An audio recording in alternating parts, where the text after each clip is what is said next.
doesn't show. As if I had to tell you there was little left to say. Stood the conversation. They called here to tell me that you're finally dying through a veil of childish cries. Southern Manitoba. You are listening to Unscripted Moments, a podcast about the work of John K. Samson. The work of John K. Samson is something that took me far too long to begin to fully appreciate. As a young person who wanted my songs fast from the moment I got into punk, John's songs in Propagandhi were not my most appreciated songs for many, many years, even though in my heart I knew his brilliance at his craft. And seeing the Weakerthans on September 26th, 2003 at the Creepy Curl in St. Louis, Missouri with the Constantines is one of the most memorable shows I've ever been to. But I went because I wanted to see John from Propagandhi live, not because I was overly in love with the Weakerthans. But the band blew me away that night, and the band clicked for me in a way that they had not before I saw them live. And that happens with me. I need to see something live to fully grasp the power of a song. Propagandhi records are like that for me too, which I vividly remember with Failed States and Victory Lap LPs. But seeing the Weakerthans and John K. Samson live finally made me find my way into appreciating the band and saying, yeah, okay, the Weakerthans are actually super awesome. But anyone who has listened to this podcast for any extended period of time has seen that I'm still coming to appreciate John's work, and I am not being at all hyperbolic when I say that getting a cat recently has revolutionized the way I see John's work simply by listening to Plea from a cat named Virtute. Virtute the cat explains her departure and Virtute at rest while holding my cat and kissing his little head, as he snuggles in my arms. And John's work makes me understand the ways that we all rely on each other and that we all have love to give and we all deserve to receive love as well. I'm still coming to understand all of this about why John K. Samson's music is so important for so many listeners out there. And I want to learn more. And I feel that 38 is the perfect age to let John's music into my heart even more because I'm ready, finally, for what he has to say. He's been beyond me my entire music listening life, and the further I creep along through adulthood and parenthood with all of its ups and downs along the way, John clicks with me more. So I wanted to explore that with someone who has always gotten John in ways that I haven't. So I am pleased to welcome Winnipeg songwriter Jacob Brodovsky to this special episode of Unscripted Moments, a podcast about the work of John K. Samson. For several years, Jacob has worked closely with John K. Samson and Christine Fellows in various ways involving songwriting, and I am delighted to talk with Jacob about his work with John during album pre-production, mentorship, and songwriting, but also his work with Jason Tate of the Weakerthans, who played drums, vibraphone, and synth on Jacob's forthcoming record, I Love You and I'm Sorry.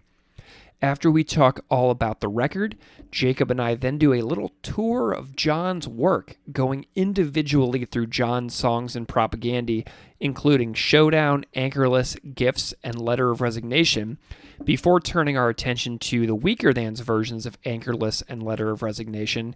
And then I had Jacob pick two more songs to tell me about, which you'll have to listen to find out which songs we discuss.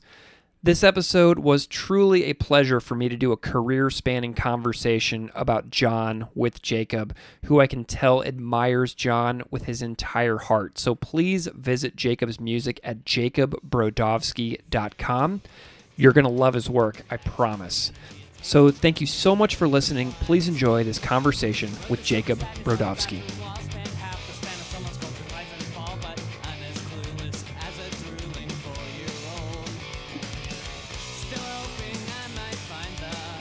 Jacob Brodovsky, welcome to Unscripted Moments, a podcast about Propagandhi. Thanks so much. Thanks for having me. I'm super happy to be here. Yeah, I am delighted to have you here. Our mutual friend, Sam Thompson at Witch Police Radio connected us. And I just listened to your episode with Sam yesterday. And so I'm really grateful to Sam, and I wanted to say thank you to Sam straight away. I know that Sam has, promoted a bunch of your work on his podcast over the years. Yeah, Sam was like an early champion of mine, which is super kind of him. He's also just a champion for everyone that makes music in Winnipeg, and I think he serves like a really important function as like not only giving folks a platform, but also sort of as a he's keeping a record of everything, which I think is really, really cool. Yeah, he is like a very thorough, almost like an online spoken word zine that captures every story imaginable. Yeah. Like his podcast is so comprehensive. It's really pretty unbelievable. No, it really is. It really is. And I know for me, like, that was like my first interview ever was like with Witch Police, and sort of he provides that, that's a lot of folks. So it's, Sam's the best. I love it. Well, hi, Sam. So Jacob, for anybody out there listening to our podcast who doesn't know who you are, I'd imagine that you're new to a lot of our listeners. And I was hoping you can just spend a second and introduce yourself a little bit to the listeners of this Propagandhi podcast.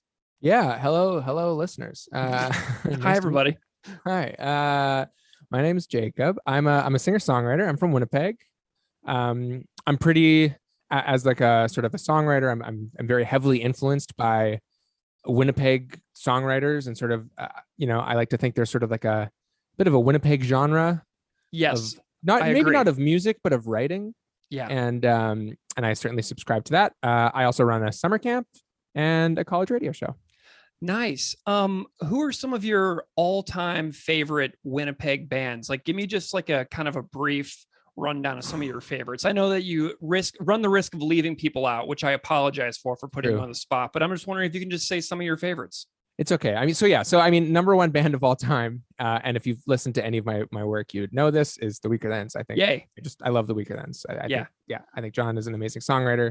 I think the music that the band puts around his songs, it's the perfect vessel for his work. I love like all the G7 welcoming committee records are like just the whole thing. I loved it all. I got in, I was a little late, like I'm a little bit younger than those guys. So I didn't really get into that world until it was sort of already over. Mm-hmm. But I was really heavy into Greg McPherson when I was younger. I emailed him earlier today. Yeah. He's a super nice guy. Yeah. Other Winnipeg artists. I love Imaginary Cities, Rusty Mattias.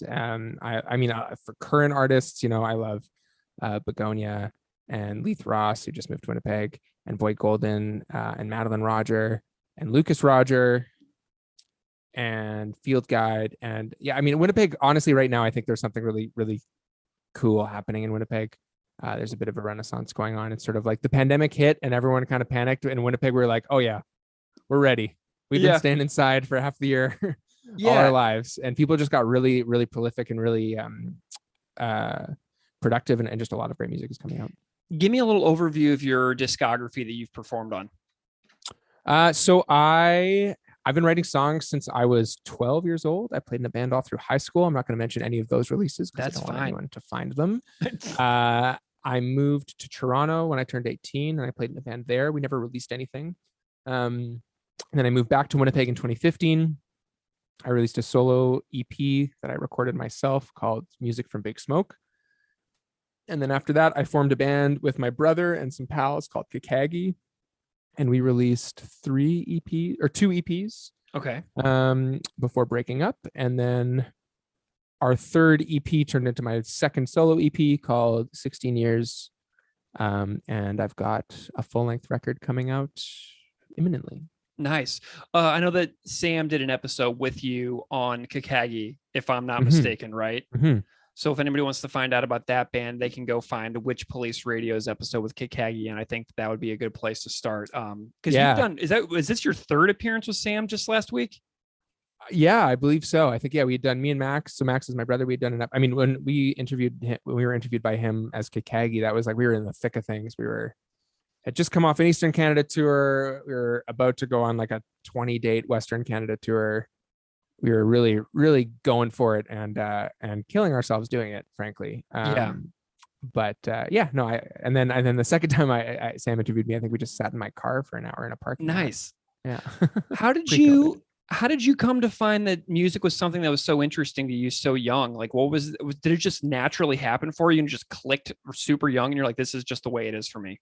Pretty much. Yeah. Like there's pictures of me as like a toddler holding a plastic guitar. I think more so than music, I love attention. So It's very like honest. I was always I like as a kid, I was always like putting on shows in my backyard and like forcing my parents to watch and stuff. And I got pretty heavy into musical theater as like a really young kid. And then as I got a bit older, realized that I didn't really want to be a part of that, but I loved music. And when I started writing songs and starting playing in bands and yeah, but it's always been a constant for me. I was never a sports guy. I started playing guitar when I was 6. Excellent. Well, I found an article about your work in the Winnipeg Free Press. You've done your homework. Thank you. I am a little obsessive when it comes to this podcast, but it also talks in that article about your affinity for, names that are relevant to this podcast: Greg McPherson, John K. Samson, names that come up over and over again on this podcast. And, I'm wondering what, drew you into that sort of scene within Winnipeg and how you kind of like got into that realm and like what that entry point was like. Yeah. So I vividly remember the first time I heard the Weakerthans, and Nice. I actually have to credit my dad. He would drive me to school every morning. And my dad's a big music guy, and he would always show me new stuff. And I remember him and his buddies every Wednesday night go to the bar and play pool. And they've been doing that for like 25 years. And I think back then this would have been in, like 2000, 2001. Mm-hmm. I think they were at the Rendezvous and they saw the Weakerthans play. And I remember that the next morning, the Thursday morning, we got in the car to go to school. And I was like, oh, I'm going to play this band. I think you'd really like it. The drums are really cool. Mm-hmm. And he put in Reconstruction Site and the first tune, Manifest, and that sort of weird, like kind of marching band snare drum roll thing that Jason does. Yeah. And I was sort of like really hooked on that and really interested in that. And as like a 9 or 10-year-old, these 2.5-minute songs really sort of spoke to me. And then as I got older, I sort of stuck with it. And then I remember, being in grade 9, so I'm like 14, and you're hormonal and emotional and everything's a huge deal. And I was walking home with my iPod earbuds in and listening to Left and Leaving for the first time, and the song Left and Leaving, the sidewalks are watching me think about you, and just being like, yeah. and then I just sort of grew from there, and sort of the Weakerthans was really the first band that lyrically really spoke to me, that I identified with. And then also because I was from Winnipeg, it was sort of a band that could be mine. All of my friends were into Red Hot Chili Peppers or Foo Fighters or whatever, or harder stuff or lighter stuff. And it was like, like the Weakerthans are mine because they're writing about streets that I know and experiences that I share, and they play, and when they play locally, I can go see them. And and then it was sort of the same with Greg McPherson, just sort of like, as you come to love a band, you learn more about them, you learn about their peers, you see who's sharing, who they shared bills with and stuff. And so, I got really into Greg McPherson, I think because I knew that Jason had played drums with him. And then I didn't come to Propagandhi until much later in life, to be honest. I love their work too. It's a little bit harder for my personal taste, but I certainly appreciate it. Well, you mentioned the setting of Winnipeg. And so a little story about me is this past October, I went to those 3 Propagandhi shows at the Park Theater in Winnipeg. Yes, I just listened to that episode this morning. Oh, right on. Yeah. And so I was walking in this park a couple blocks behind the Park Theater. There's just like a park like 3 blocks behind the theater. And I was just walking in circles, and like it was just like Weakerthans was just like playing in my head when I'm walking through this park. So like I totally clicked with the music in a way that in a level deeper than I had ever been able to because of the setting. And so I totally understand what you mean, how being in a certain time and place can make something click in a new way. Because for me, I've listened to Weakerthans for over 20 years, but it was just like being in Winnipeg and walking around this park by the Park Theater. I was just like, this is just another level for me at this moment. Does that make sense? Totally. I mean, I think there's a humility and a self-deprecation that to Winnipeg in general, if you think of Winnipeg as an entity, and I think John just channels that so perfectly. Yeah. And it's I mean, I love living here. I'll never leave. Awesome. But it's also terrible, so. Yeah, well, I mean, I live in Buffalo, New York, so Yeah. it's interesting, and there's so many interesting things, but it's also horrible in so many ways. Yeah. Like we just had like a 7-month winter where it snowed. Like we won the city of the most snow in the entire United States. Yeah. So it's dark and it's bleak and it's cold and there's like rust belt, like decay everywhere. And so it's just one of those kinds of places where it's like, I live here and I like a lot about it, but it's also horrible at the same time. And that's kind of interesting. So I resonate a lot with Winnipeg in general, because I get a lot of the same kind of sensations when I talk to people who have lived there for many years, Yeah. So we're going to dig into some Propagandhi and some Weakerthans stuff here in a little bit, but I want to linger on John K. Samson because I know that John has had a tremendous role on your upcoming record, which you mentioned, called I Love You and I'm Sorry. And I want to know anything that you're willing to tell me about John's role in your new record. Like, I just want to hear stories about working with him and anything about the process of making this new record. Sure. And I just want to hear stories about you and John working together. So lay it on me. All right. Yeah. I mean, it's been a long while. So it basically started, you could sort of make the argument, it started in 2015. John and his wife, Christine, who is also an amazing writer. I have her record, Roses on the Vine. Roses on the Vine. And she's got a new one coming out soon. Awesome.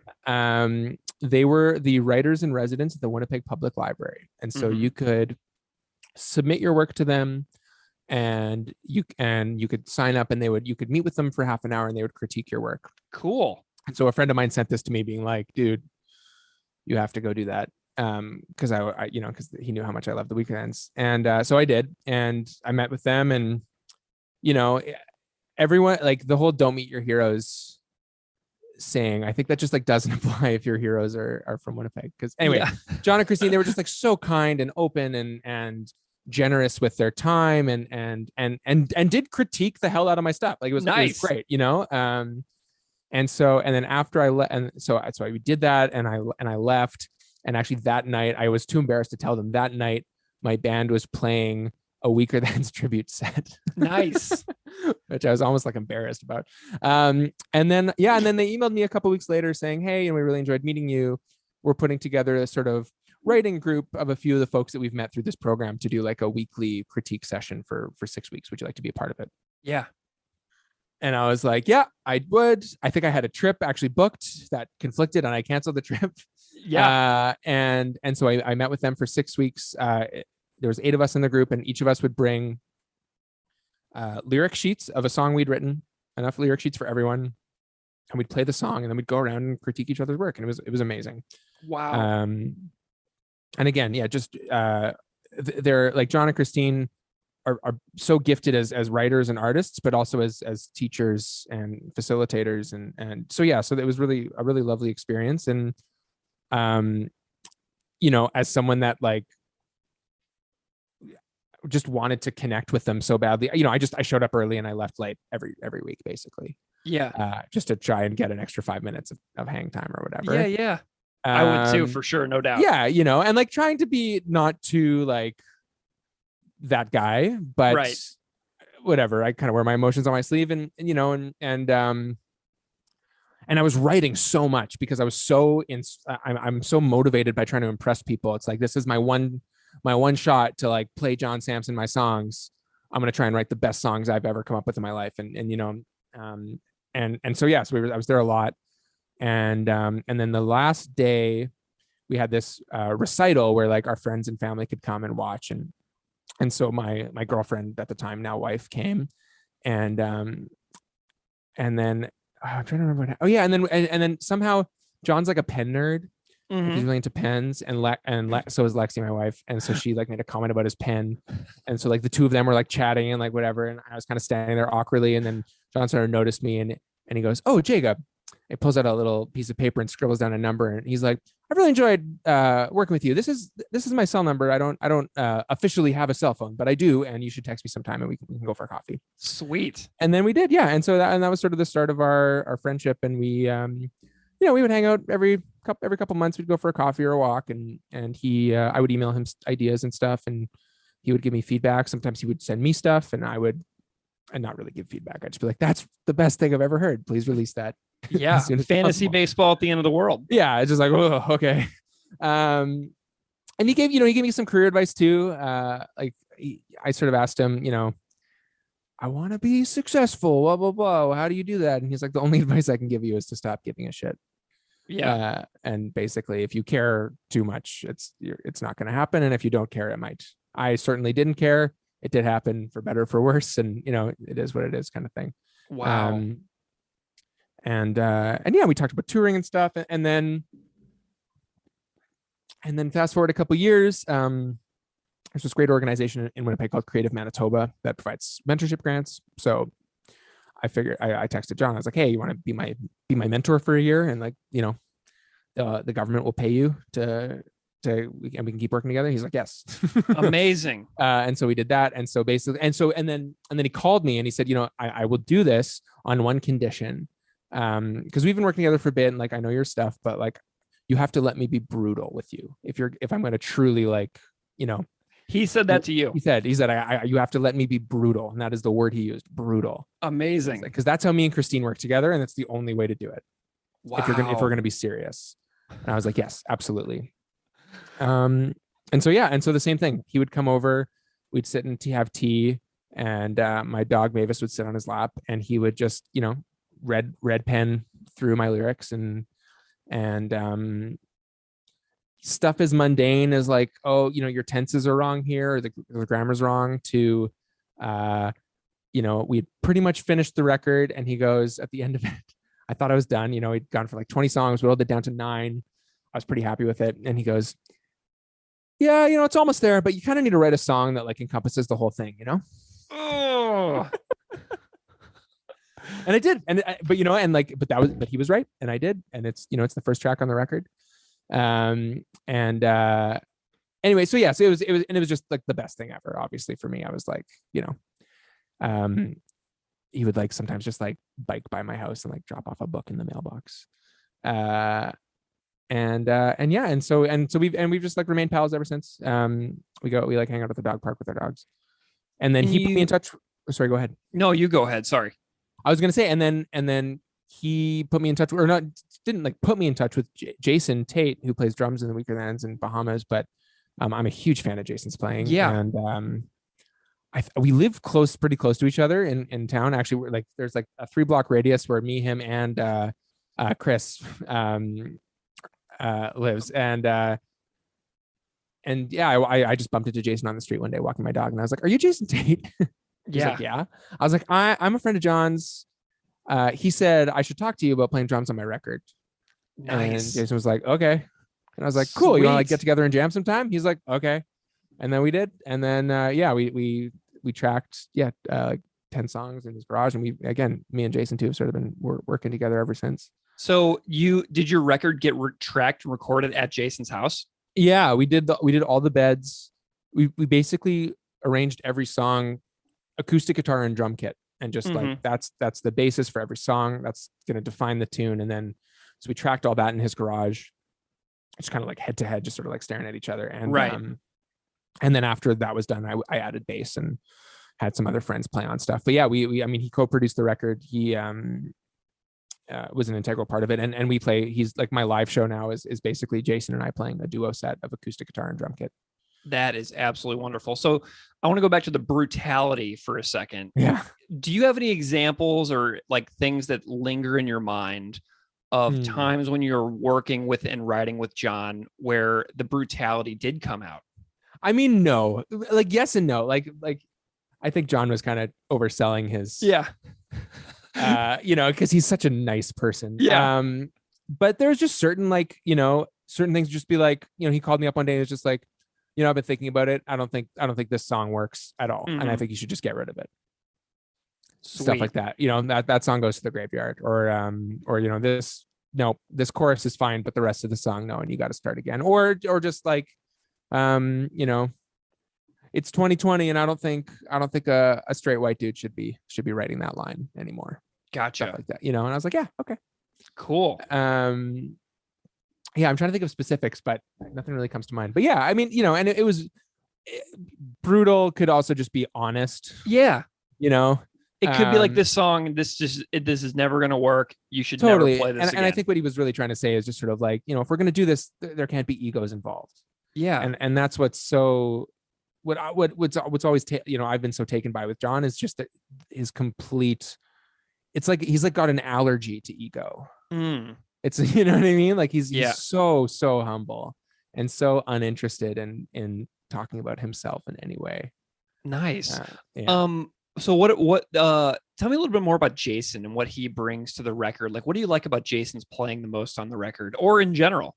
I mean, again, and going back to what I was saying before, like my first intro to the Weakerthans and sort of my in point was his drumming. Jason's got such I call it like, it's like a lazy pocket. Like he's just got such this like laid back pocket. You can't fake that. Like it's really original to a player. You really can't. And, he's not the perfect drummer for every gig, but like his playing is so ingrained in my brain that like I often am even unconsciously writing songs to his drum parts, just because those are the drum parts that I know so well and that I really love. And so arranging the songs with him was so easy because his almost every song I would play a few bars and then he would come in and it was like exactly what I heard in my head, because what I heard in my head generally was his playing anyway. Yeah. And he's just such a creative drummer. I've rarely played with a drummer that listens to lyrics or even gives, can I swear on this? Gives a shit about lyrics. Yeah, I guess that's a Propagandhi podcast. Yeah, of course. And he was so thoughtful and attentive to the lyrics and adjusted his drumming to fit that. And I think that's why, the Weakerthans and the work that him and John have done together since then, is so great. And that comes up a lot on this podcast too. We talk a lot about the way that Jord plays to enhance and to back up Chris's vocal delivery instead of like playing with just the bass or something like that. Like Jord accents a lot of stuff on his drums to match up with specific vocal patterns. Totally. And emphasize certain lines and lyrics. And I think that Jason and John do that really well in the Weakerthans. Yeah. Yeah. And it's just a very different way of looking at a band than most conventional sort of genres or musicians do. Like I've played with a ton of drummers. Winnipeg is there are so many amazing drummers in Winnipeg. I've played with a lot of them, and everyone is great for different ways. But Jason will slow the song down a little bit when the lyrics instruct it to. Yeah, I love it. He's not precious about anything. He's not. The biggest arguments him and I would get into would be him saying, "No, this song doesn't need drums."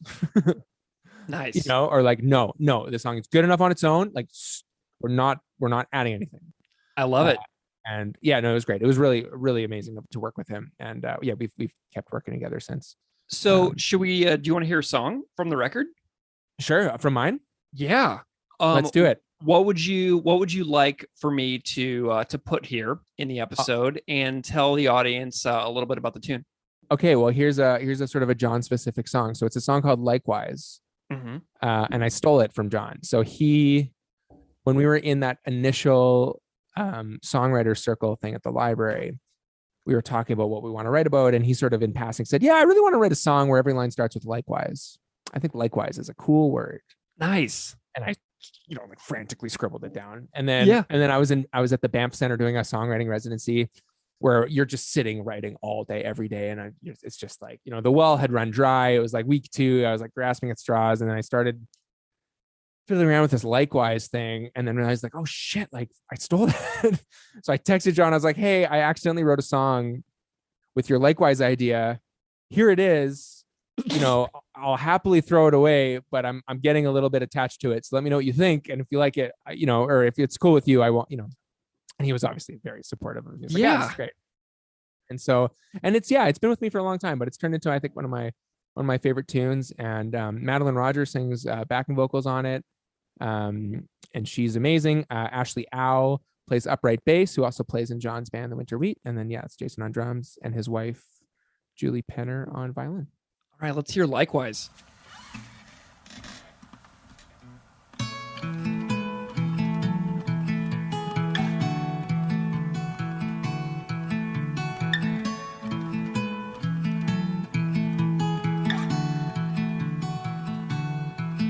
You've changed. You're thinner. this strange? It's just dinner. You're on guard. I know I have myself to blame. Is this hard? We paused to ponder as the waitress came. Still I see you and I feel the same. Likewise, you replied. I was trying to make you understand. I was glad you arrived. Still I fumbled through my sweat-stained hands and said, it's so nice to see you. I can't believe it's been so long. Likewise, you replied. I heard you got kids. Heard you had a husband once. He hit the skids. I don't imagine that was fun. Your eyes roll.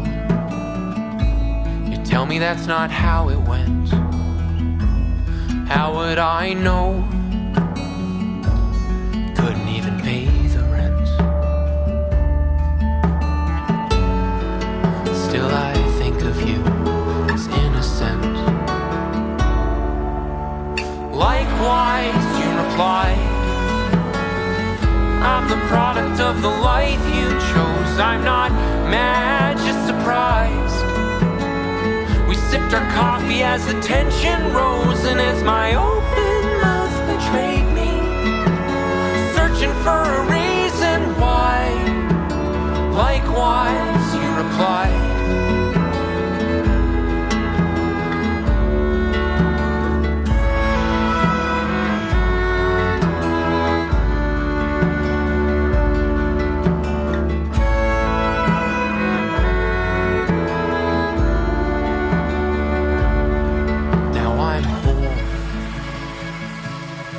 I know I wasn't then. Time took its toll.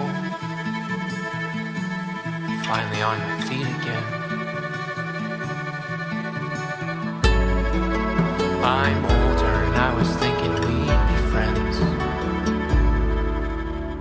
Likewise, you replied.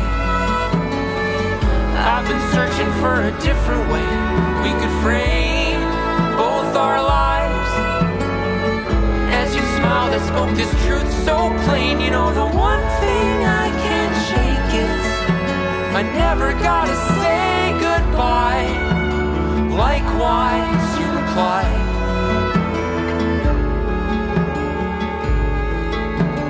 Likewise, you replied.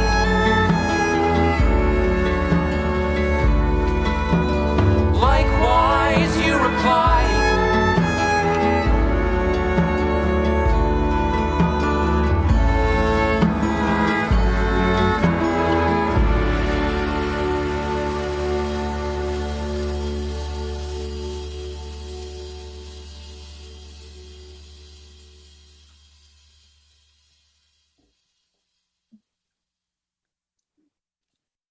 All right, Jacob. So that was a wonderful tune and a wonderful overview of the process that you've gone through with John, with Christine, with Jason. I love these kinds of stories. This is the kind of stuff that the audience on the Propagandhi podcast absolutely loves. No detail is too small here. So I want to do a little tour of John's Propagandhi work with you. Yeah. And so what we're going to do is we're going to talk about John's work with the band that he appears on for vocals. So we're going to talk a little bit about Showdown, Greenest Eyes, Anchorless, Gifts, and Letter of Resignation. So I just want to go through these one at a time, and then we'll do some Weakerthans talk after that. Does that sound like a good plan? Perfect. All right, so let's chat about, let's start off with Showdown, GEP from 1993's How to Clean Everything. Seeing my reflection, an exterior of lies. I hope the shaky feeling doesn't show. As if I had to tell you there was little left to say. Stood the conversation colored blue. were sitting down and you got up to walk away. I tried to stay, but I was right behind you. I was right behind you. I was right behind you. Tension in the stare, I cannot bear, so close to helpless as the songs I sing inside me ring. Final words are boring, never touch. I know you whispered something in my ear. I couldn't hear you. Girls with the greenest eyes, the first time you have kissed, our quiet softest sighs, song for all of those who shot and missed. Which is, the song, the John portion of the song originally appears as an acoustic song on his Slips and Tangles cassette. Yes. Yeah.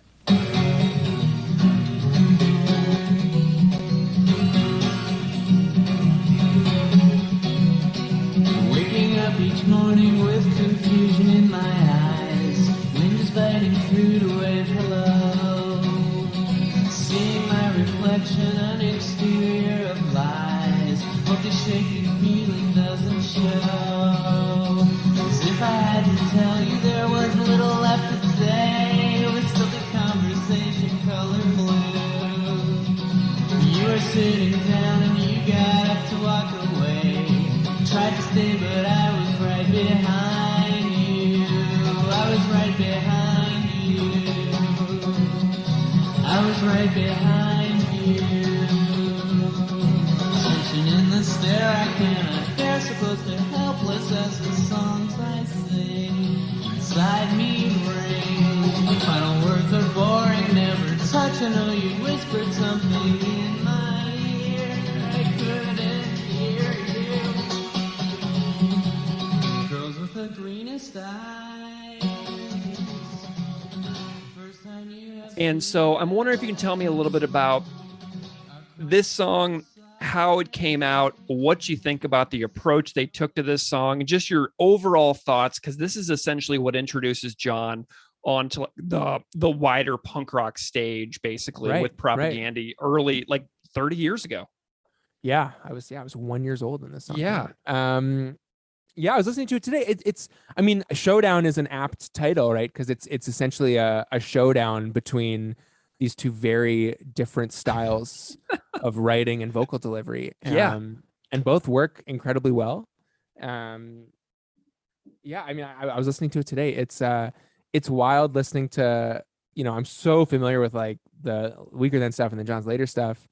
I haven't listened to this is ripe young angst. Yeah, it is.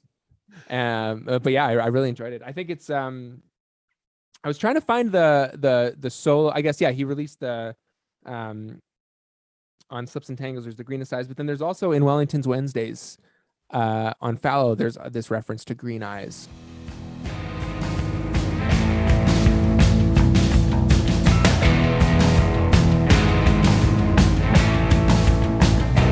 Oh, you got blue eyes, oh, you got green eyes, oh, you got gray eyes. Oh, you got blue eyes, oh, you got green eyes, oh, you got gray eyes. Oh, you got blue eyes, oh, you got green eyes, oh, you got gray eyes. Oh, you got blue eyes, oh, you got green eyes, oh, you got gray eyes.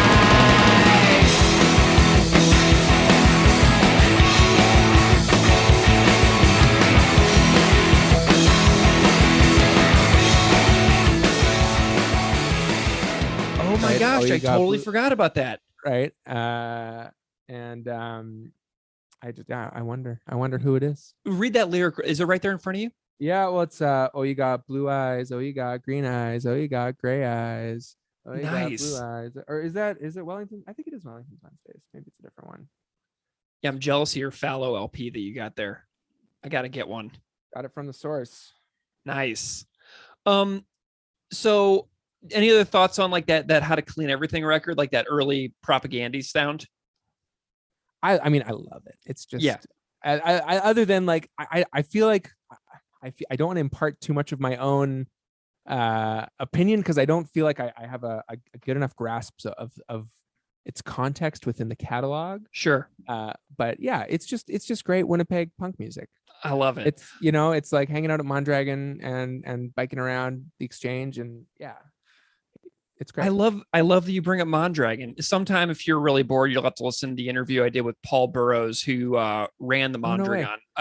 He was on this podcast talking about the A Zone building there, and some history for that. So it was awesome to talk to Paul. I love all the way the stories kind of like circle back on each other. Yes. Yeah. Let's chat about Anchorless, the Propagandhi version. That you're finally dying through a veil of childish cries. Southern Manitoba, prairies pulling at the pant leg of your bad disguise. So why were you so anchorless? A boat abandoned in some back. So we got a couple years later, 1996, Less Talk, More Rock. The song Anchorless comes on, opening up with that boop bop. They called Here to Tell Me That You're Finally Dying. That you're finally dying. What an opener. Like, just I know. Let's grab the listener by the throat and like, yeah. And John is so good at that. Every song that he writes, that first line, it's just like, what the hell is he talking about? I got to listen to this more. He throws you in the middle of the action. Yeah. And it's so good. I was listening to this in the car today. We were driving home. And as soon as it came on, I just it got so excited and started like vibrating in the car and like air drumming. And my wife was filming me, and I was like, "Why are you filming me?" No, I said, "Who are you sending this to?" She said, "No one. I just want to show you how much of an idiot you look like." I was surprised she didn't do like an Instagram story. She's like, "Look who I'm married to. Look at this. Look at what he does in the car." Yeah, it's this 12-year-old boy trapped in a 30-year-old's body. But yeah, I mean, there's so many like, I don't know. There's so many like Johnisms in this song that's just like starting like, sunken cheeks and slender hands, grocery lists and carbon copied letters offer silence for my small demand. Like, I don't know. It's just, you could tell he's like figuring it out, but he's onto something. He's like, oh, this is my thing. What do you think about the punky fast version on the Propagandhi record? Because it's just so. We'll talk about the Weakerthans one in a second. Yeah, but they're so starkly different. This one's only like a minute and 30 seconds, so it's a really fast in and out kind of version. I mean, it's very like punk rock to put so much time and effort into lyrics like that, and then just to throw them at you so quickly so that it's like almost impossible to catch them. You know what I mean? Mm-hmm. It's such like, it's like, fuck you. But yeah, I don't know. I mean, it works. I like the that like guitar chug thing. I'm such a sucker for, it's like it's funny, right? Because it's so similar to the Weakerthans. But it's just the difference in guitar tone, right? Like the Propagandhi stuff, it's a little bit more distorted. It's like a little more like Marshall Stack. Yeah. It totally shapes the song completely differently. It makes it a little bit more aggressive, which I think for John's lyrics doesn't serve them as well. You know what I mean? Mm-hmm. Because his stuff is a little bit softer. It's a little bit more melancholic. It's a little more sensitive, maybe, a lot of his music is, I find it's like, it's okay that you feel this way, or like, it's okay that to have feelings and think about them and identify them. But it's, I don't know, it's still great. It's cool. Yeah. When you think about the popularity of 1990s Propagandhi, like in the Fat Records era of the 90s, when like Fat was like a zenith of popularity in the United States. And you've got this Southern Manitoba prairie pulling at the pant leg of your bad disguise. So it's got this like this hometown feel for it, like thrown right in the face of the listener who associated this band with like this like California scene that they weren't really a part of. And so it reminds everybody, we're a part of this thing, that this zeitgeist of sound that's going on, but we're from somewhere that's so far away, you can't even imagine how far away from here we are from. Totally. But then there's lines like, the small town that you lived and died in. Like, so that relevant to anyone, right? Like, yeah. Everybody knows those. Everybody knows that person. Let's talk about gifts. My hand staring at the window as the sunlight prevents action, all the energy it takes to close these bedroom blinds. Wrote this over sadness on a bathroom wall, spent half the span of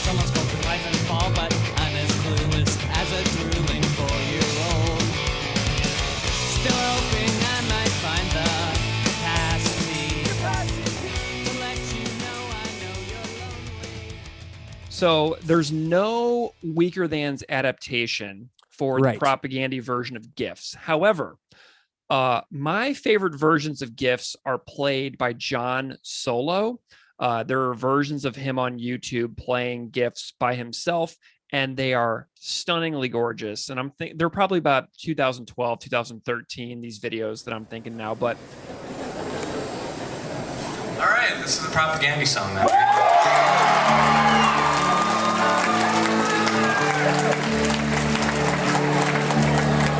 Wake up coughing, tired, with my face in my hand, staring at the window as the sunlight demands action. All the energy it takes to close these bedroom blinds.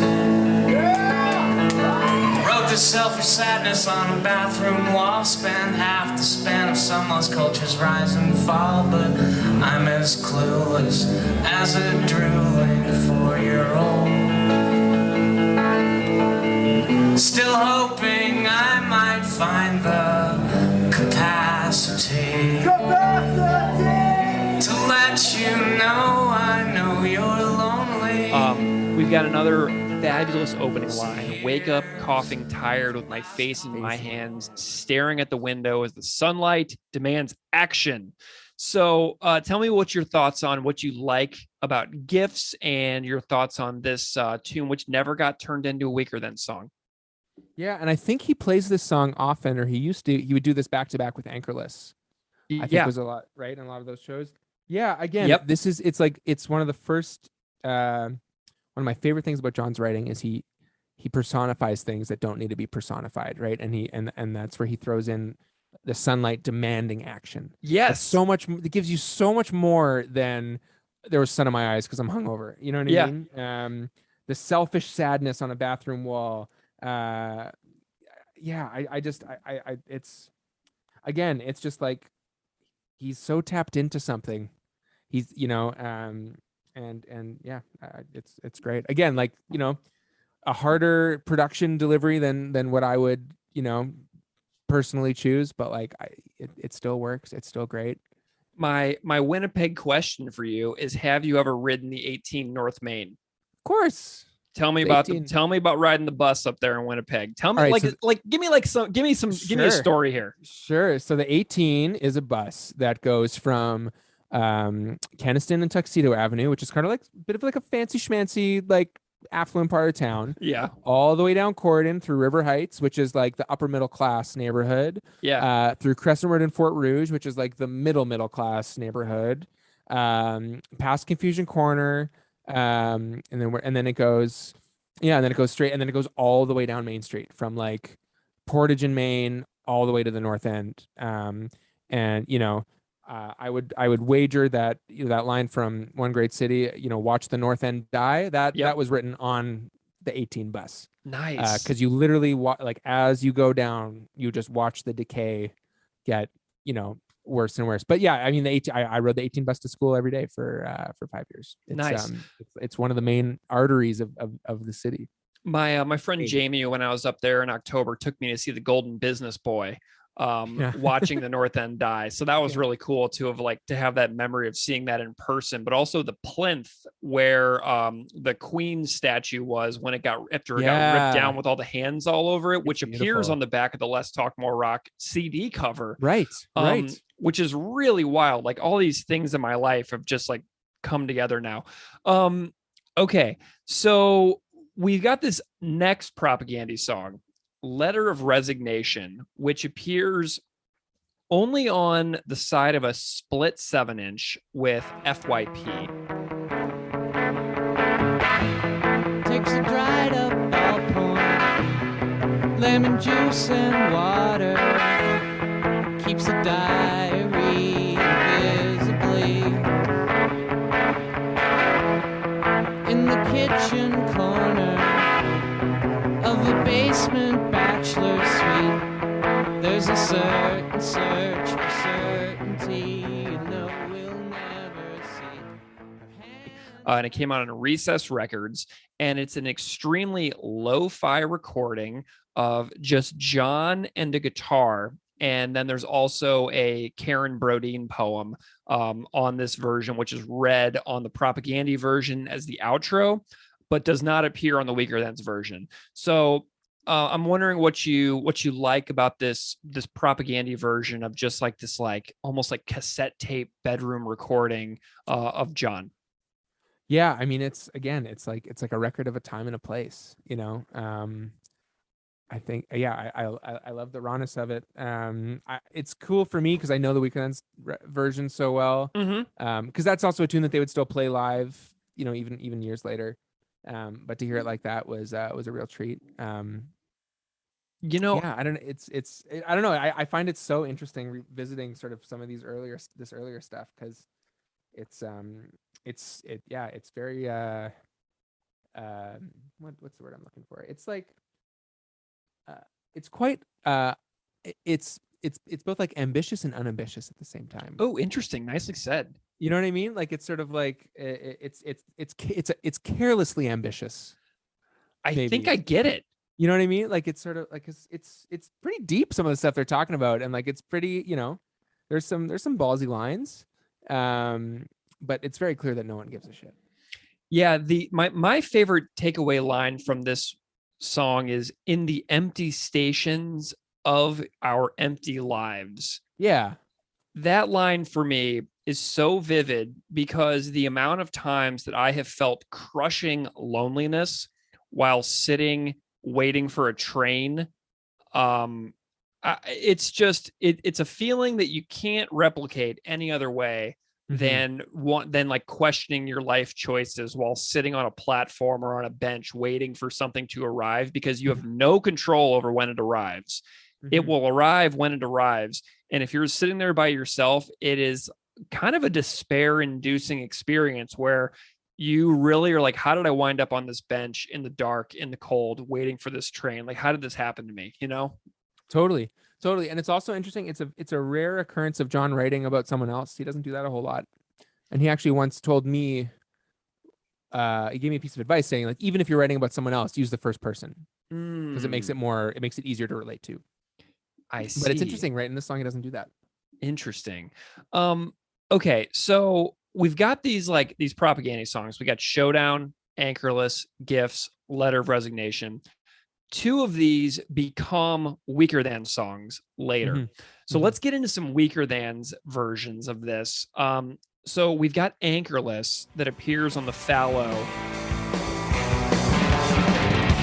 Shoebox full of photos, found a grainy mirror, sunken cheeks and slender hands,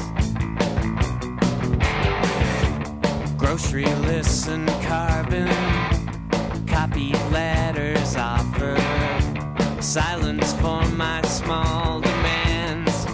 Hey, how'd you get so anchorless? A boat abandoned in some backyard.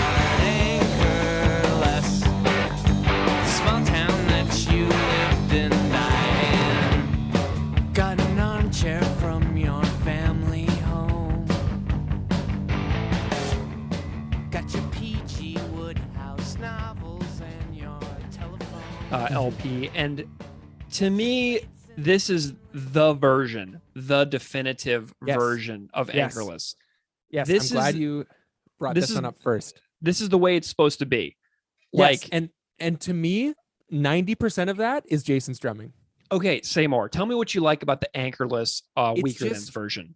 It's just I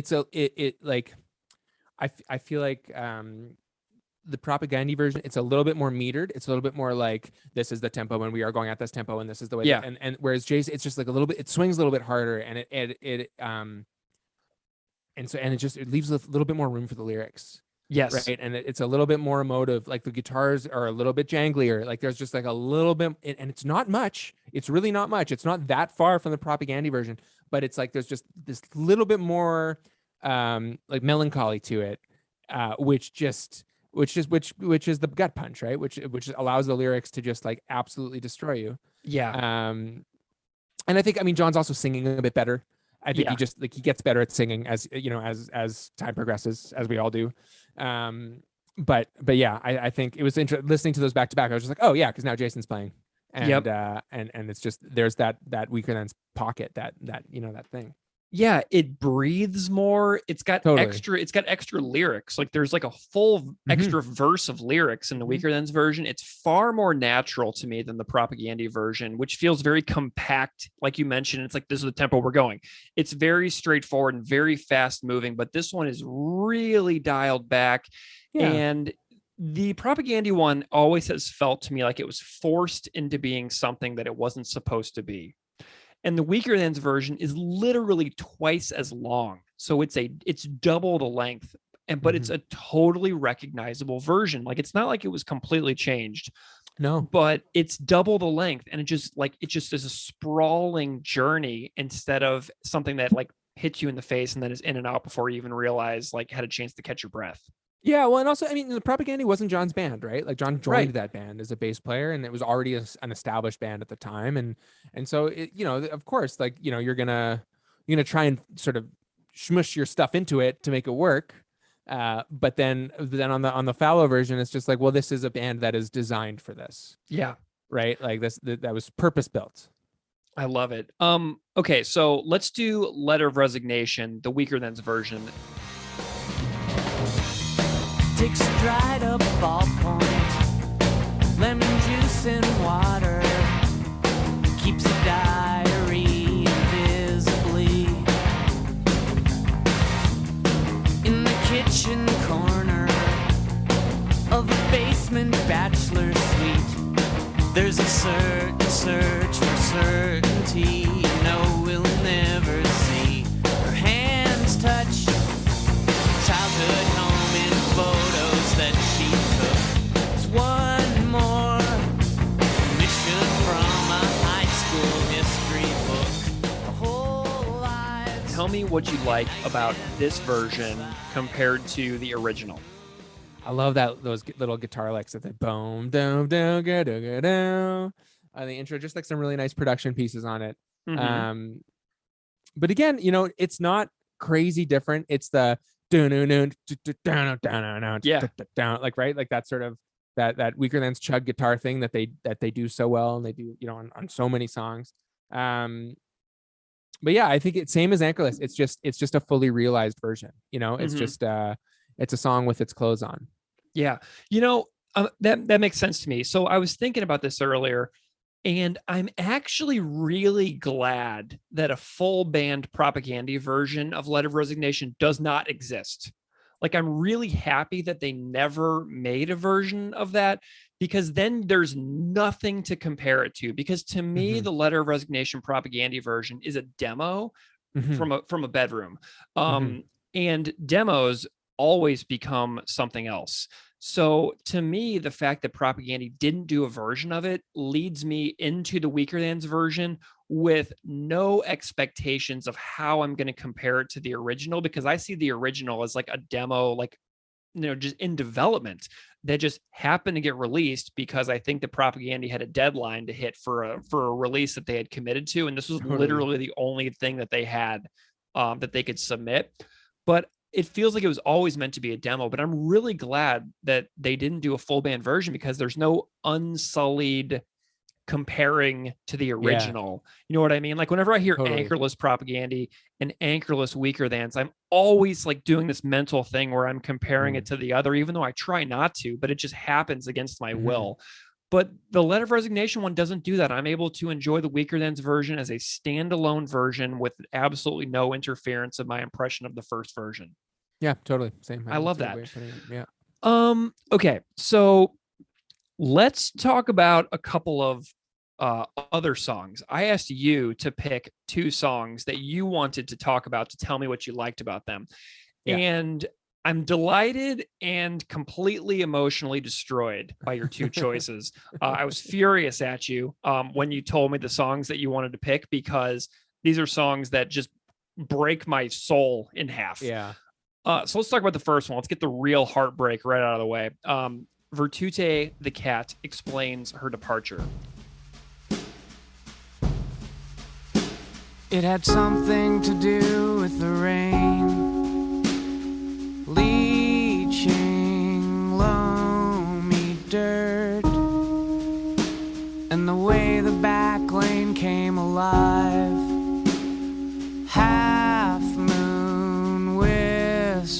go.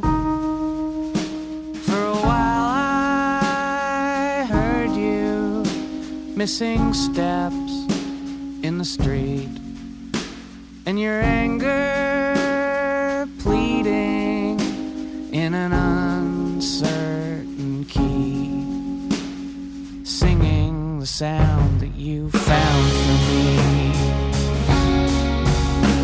When the winter took the tips of my ears, found this noisy home full of pigeons and places to hide. And when the voices die, I emerge to watch abandoned machines. And I wonder if you can just talk to me about the importance of this song to you. Kind of like, you can refer to the other Virtute as well if you want to, but like you can, I'm just curious about your impression and the importance of this piece of work to you and what it means to you, just as a fan of music and as a colleague of John, and as somebody who respects his work, because this is really masterful stuff. I couldn't agree more. So yeah, where to start? So for those that don't know, and I assume everyone that is right, this is part 2 of a trilogy of songs, charting, an owner's relationship with their cat, and the owner's sort of struggling. Is broad strokes.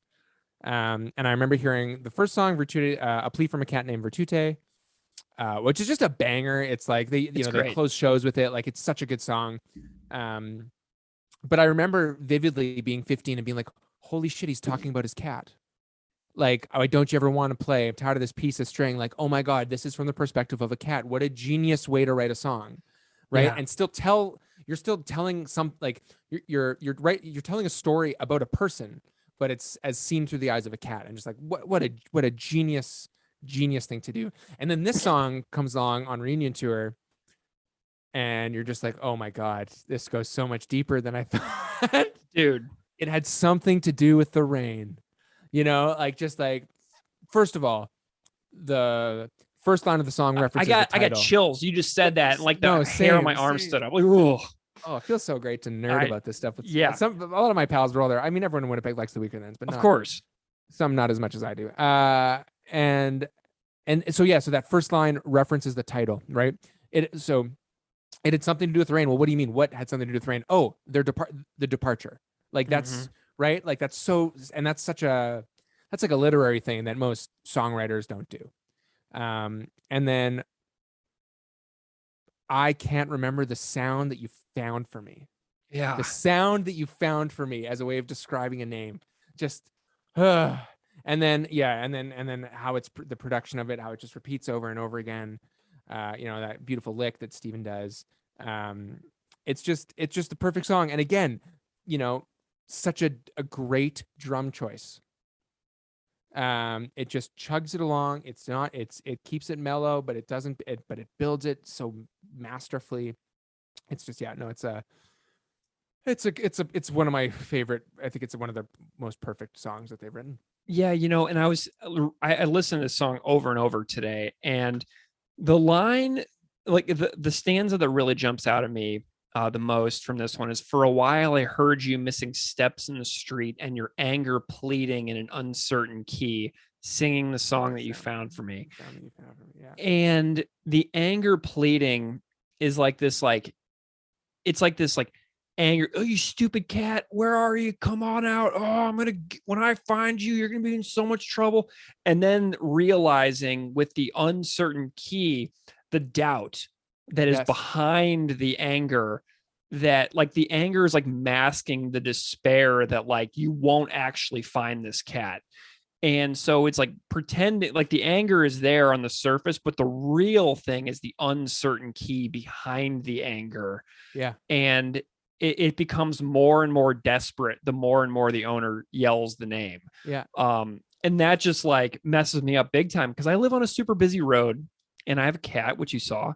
His name's Chris, and he is a very naughty boy, and he wants to run outside desperately. I take him out in a backpack with a mesh screen so that he can be outside, but he goes for that door, man, when I go out, and someday he's gonna get past me. I know it. And so to me, this is You're gonna like listen to that song. this is like me in the street yelling for Yeah. Chris.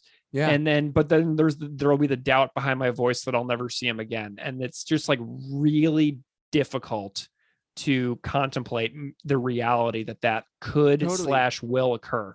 But it's also just like a metaphor for like anger in general. Like 90% of the time that any of us feel angry is to mask doubt. Yeah. Right. Like, or insecurity or whatever. And so it just works on so many different levels. And, yeah, I mean, John, he's just such an expert at, I mean, you know, I don't claim to know John incredibly well, but like from what the time we spent together, he feels things really hard, right? Like, Yeah. he's in touch with how people feel, and he's just so good at documenting it, you know? Yeah. It's just a very, very powerful song. Yeah. You know, and then the earlier version, like a plea from the Cat, that one is talking about, to me, like the spirals that humans fall into and how those around us pay the price for our spirals. Totally. Like, you know, when I got on the phone with you earlier, I was like cuddling my cat. Like he jumped in my lap, and like I think can't even imagine how many times a day he jumps up and then I set him down because I'm like typing something for work and I'm so busy and super serious. But then he jumped up right when I was getting on the phone with you. I was like, all right, I need to cuddle you right now because I'm feeling emotional because of this Virtute song, which is like reminding me that you deserve attention, that you need my attention, that you rely on me for affection, and that you are just as deserving of that, and you don't deserve to be put down 100% of the time that you jump up in my lap when I'm on my computer. So like this song is a good reminder for me as well to, you know, realize that that this other living creature in my house needs me and I need him, you know? Totally. And it's funny. That's sort of the theme of my record too, is the, like, I love you and I'm sorry. Like I'm sorry for all the shit that I put you through, because you're someone in my life that, you know, that is close to me. And I think, yeah, even especially in the context of the last half decade we've all been through or whatever, it's just like, I think it's super poignant. But he was tapping into that, you know, what, 10, 15 years ago. Oh God. Okay. So Jacob, you really you messed me up whenever you chose that song, but I'm so glad you did.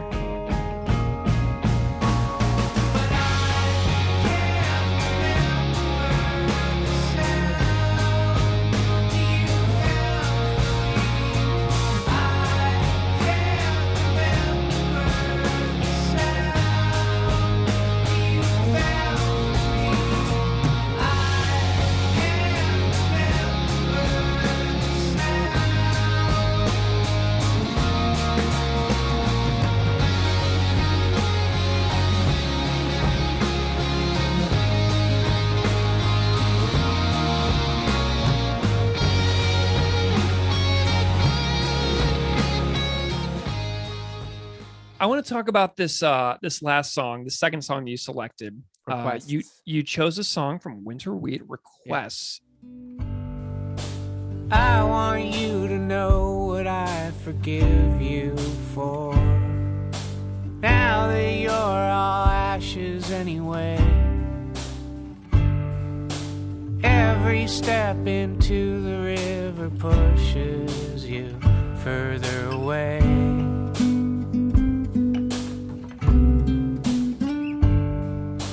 I want you to hear the farm apologize. Tell me, it's beautiful, it's quiet, it's a perfect song. I sat last night in my dark living room with this on my record player. I have the vinyl for this record, thank goodness. So I put it on and I got that full experience. My kid had gone to bed. I had a cup of tea. I was listening to it in like basically the dark. And I was just like, yes, I'm so glad he chose this song. And it's about forgiveness and after somebody passes away. And I'm wondering if you can tell me why you chose this song and then tell me what you like about this one. Okay. I got a few things. So, I think Winter Wheat is probably John's best work. Okay. As a body of work. It's a bold statement, but I truly do believe. Hey, I think you are 100% entitled to hold all of your very hottest takes on the Propagandhi podcast. I'm pretty sure Jason and I have talked about this, and I'm pretty sure Jason agrees. Interesting. I just think I think it's some of his most honest work. He really lays it all to bear on that record, and it's after a period of struggle, and it's I think it's really great. I think it's generous. There's a lot of songs on that record, and there's he could have easily put out 2 records or whittled it down to 7 or 8 songs like everyone else does now, but no, we get this full album that really runs the gamut, from spoken word to ballads to rockers to whatever. Again, going back to that thing about sucking the listener in on the first line, I want you to know what I forgive you for. I know. Now that you're all ashes anyway. Put me to sleep. Like just go away. Like, oh my God. Like, okay. I remember the first time I heard that and I was just like, whoa, yeah, that's and I believe this song was commissioned for a film by Erica McPherson. I don't remember the name, but I'm 99% sure that that's why this tune was written. Cool. I want you to hear the farm apologize for letting you believe you could return. Yeah, tell me about so this, because this is mysterious to me. Right, there's so much in that line. So we've learned from that one line. We learned that so this character, owned a farm and things didn't go well. Yeah, right, and that they also left. Mm-hmm. And then they also came back expecting more and were disappointed. Ooh, right, like there's so much information with so few words. And then, I'm going to be a broken record, but again, Jason masterfully playing, just, light brushes, really simple. And I think that's the other thing I love about Winter Wheat is the production is so simple. It's so minimalist. There's nothing, everything now there's vibe, there's right 6 reverbs, there's synths, there's so much going on. There's all this like ear candy for you to grab onto. And this Winter Wheat is a record where it's like, this is a lyric and vocal record with accompaniment. Yeah. And like, put on your seatbelt and listen. I feel it's a brave move when people play less. I respect that a lot. Absolutely. It's a brave move, but it's they're masters at this point, right? This is and that's where I really feel like it's his best work in that it's unapologetic, and it's just like, this is it. This is the art. This is how it is. This is it in its truest form. No one's wondering about how many CDs we're going to sell or how many shows we're going to play or whatever. It's just like, these are good songs. I had some thoughts about this one too. This one, I hadn't really thought a whole heck of a lot about this song. I've thought about the other songs. I've thought about Virtute for years and years, but this one, I hadn't really put a lot of deep thought into. And, the things that we hang on to in our lives inside of us without ever expressing what we're mad about, we carry these things with us for years, like almost expecting a resolution, but then it's too late. And then you're like, talking to ashes that are floating down a river being like, I wish I would have told you why I was mad, because maybe then our relationship would have been better.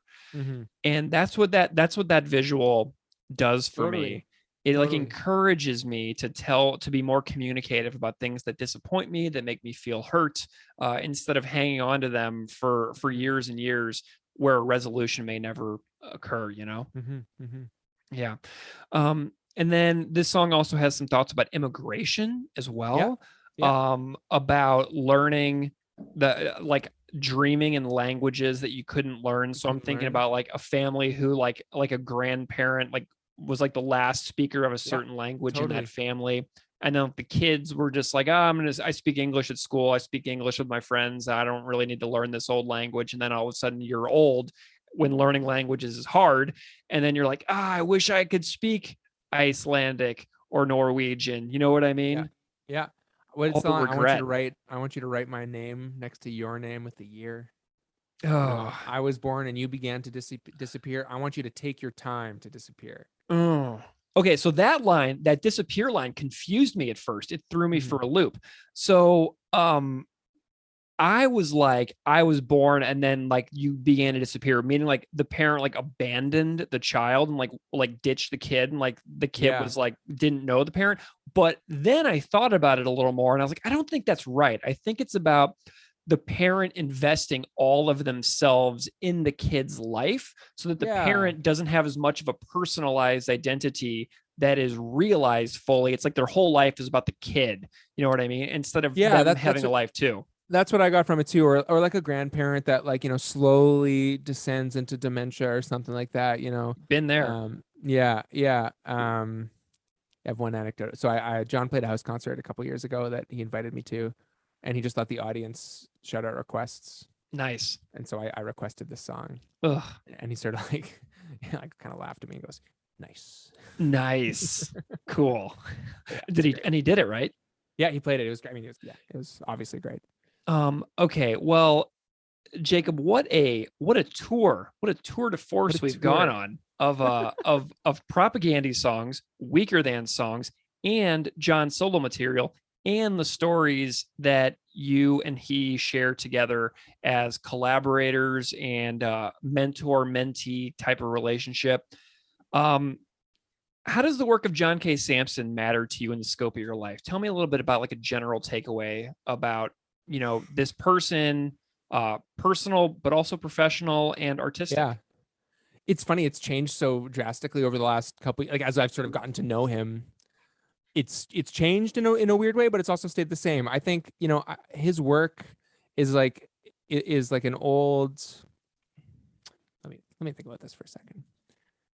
It's hard to, so his music has always sort of been this like warm blanket that I can always return to when I need it. You know what I mean? Like I remember traveling and feeling out of sorts and putting on the Weakerthans and feeling grounded and connected to my home. And so it's always been that. And as I've gotten to know John, he also is kind of that, you know what I mean? Like he's been this source of support and, comfort at times. And he's just been, so in some ways it's sort of merged into the same thing. But I think for me, like, there's a unique, I believe, and this might not be the same for everyone, but for me, it's true. And I think probably for a lot of folks, that the music you discover when you're 13, 14, 15 is just, it's in you. It has a different, like so many things that happen to you at that age. It has a different impact, and I'm not a doctor or a neuroscientist, but like there are brain develop, I work with kids for a living. And so, we know there are things that is happening to the brain at that age that are formative things. Yeah. Right. And so to me, the music that I discovered at that age and felt close to at that age, it's just in me, and it's always with me. And for me, that's the Weakerthans. And then I think compounding with that, the fact that I live in Winnipeg, the fact that I also write music and have been able to make connections with these people, I mean, that's just sort of reinforced it. But it's just, it's the deepest musical connection I have really is to that material and that music. Those shows that I saw, those were some of the first, that was the first show I ever went to where it was standing room only. And I got to, get to the front of the stage and snatch the set list off the stage, it's just, those are important firsts. And so I carry it with me, and I feel crazy fortunate to have sort of formed relationships with my heroes. Basically, there was one night I was recording at Jason's garage, and we were drinking some whiskey. It was like a Friday night, and I'm like a huge lightweight, so I'd had like 2 drinks, and we were talking about something, and I just sort of blurted out like, I'm making a record with my favorite band. And then it sort of caught myself, just like, ah! and then Jason sort of like took a pause. He was like, well, yeah, that's how it should be. Yeah. But like, they're so kind and down to earth people, which is so cool. But also I think something that is uniquely Winnipeg. Yeah. Because there's you can't really be an asshole in this town. It's too small. And you can't really have an ego because you still live here. Yeah. You know what I mean? Like, there's the term Winnipeg famous gets thrown around a lot, but you can't have an ego because you're going to bump into everyone, always, everywhere. You can't act like a jerk because everyone you interact with knows someone that knows you. And so I think that there's just something special about the people that make art in this town, and how interconnected and sort of supportive the community is. I love it. Well, Jacob, new record is gorgeous. I'm really thank you. grateful that you let me preview it before it's out. That Yeah, meant my a pleasure. lot. I listened to it in my kitchen while I was cooking dinner the last Nice. couple of nights, and it's absolutely lovely. And John's influence really does come through, but not in like a way that you're like parroting what he does. You know what I mean? Like it's like totally you, but like I can feel your admiration for his work and his influence that comes through in the music. And I mean that like in the most sincerely positive way that I can possibly say that. You know, I really appreciate that. That's a big compliment to me, because for a long time I was just often dismissed as sort of, oh, you're just trying to do the John Samson thing, or oh, you're just trying to sound like the Weakerthans. And I kind of was. I kind of still am. But I appreciate that. Yeah. But you're you. Like Yeah, it doesn't. I don't thanks. feel like I'm listening to somebody like covering them or anything like that. Yeah. It just feels. It's just such good feeling music to me. And thanks so much. the good sensations that I get when I listen to the Weakerthans are there within me whenever I'm listening to your new record, especially. So, That's very kind. Jacob, where can people find you if they want to follow along and check out your stuff? Yeah, I'd love that. I have an Instagram account at Jacob Brodovsky, Jacob Jacob Brodovsky, Bro BRO, Dov like dog but with a V, and then ski like sky SKY. Awesome. And I also host a radio show on CKUW every Friday called Let's Play DJ, and where I have a different guest on to play music that they like, and then we talk about it. I've had John on the show before. He chose a bunch of like Billy Bragg tunes and some really cool music. Cool. And yeah, and I'm on all the streaming services and Bandcamp, and new record will be out in the fall. Are you doing any physical releases for the new record? Oh yeah, I got vinyl.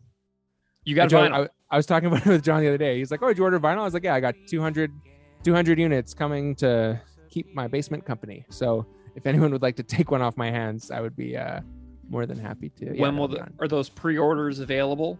Not yet. They'll be available, and depending on when this airs, they'll be available end of May, probably, or end of May, mid-June once I get them in. But yeah, the single's rolling out soon, and just trying to get all my ducks in a row because I'm really bad at the business side of things. But it's coming, and yes, there will be vinyl, and it's got a picture of my dog on the cover. Love it. Well, Yeah. Jacob, thank you so much for joining me on Hey, thank Unscripted you. Moments, a podcast that today is about the work of John K. Samson. So I appreciate your energy and your enthusiasm to take part in this unorthodox conversation that I constructed for us. It really means a lot, man. Oh, it's my absolute pleasure. Absolute pleasure. Yeah, thanks so much for reaching out. Take your time to disappear.